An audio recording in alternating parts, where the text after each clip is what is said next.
If Steam is showing error code E2, the problem is often related to the Steam network, your local DNS cache, a VPN conflict, or corrupted cache files on your computer. In this video, I'll walk you through a few simple fixes step by step so you can get Steam working again as quickly as possible. And if this tutorial helps, make sure to hit that like button and subscribe for more quick software fixes just like this. Alright, let's get started.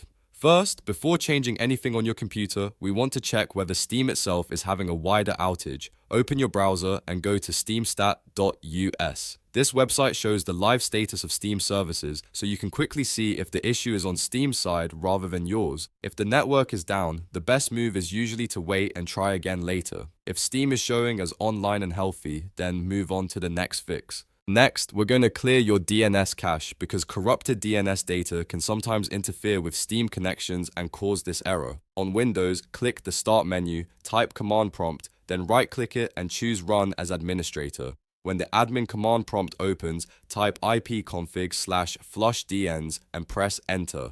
You should see a message confirming that the DNS resolver cache has been successfully flushed. This step is simple, but it can solve a lot of connection-related problems by forcing your system to request fresh network information. After that, take a moment to turn off any VPNs or Cloudflare WARP if you have them enabled. These tools can sometimes route your traffic in a way that causes connection issues with Steam, especially if Steam is having trouble recognizing the network path. If you're using a VPN, disconnect it completely and then try opening Steam again. If you have Cloudflare WARP running, turn it off as well and make sure it's fully disconnected before testing Steam. If the issue still hasn't gone away, the next step is to clear Steam's HTML cache. This cache can become damaged or outdated, and deleting it often helps refresh the app's web-based components. First, fully close Steam so it's not running in the background. Then open File Explorer and go to the Steam installation folder on your PC.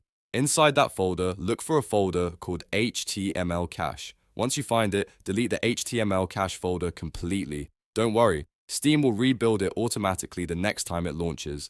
After deleting it, open Steam again and check whether the error code E2 is gone. In many cases, one of these steps will fix the problem right away. If Steam is down, the only solution is to wait it out. If it's a local issue, flushing DNS, disabling VPN tools, and removing the HTML cache folder can usually get things working again.